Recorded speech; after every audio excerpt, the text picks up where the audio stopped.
November, এখন বেলা ৩টা ৩০। সূর্যের অবস্থা এরকম, ছায়া দেখায় বোঝা যায়।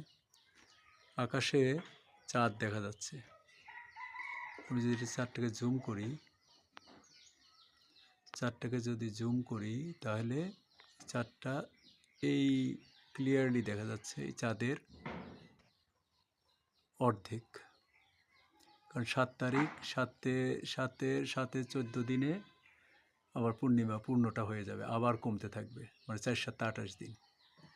সেই হিসাবে এখন আমরা চাঁদের অর্ধেকটা দেখতে পাচ্ছি, কিন্তু বাকি অর্ধেকটা আমরা দেখতে পাচ্ছি না।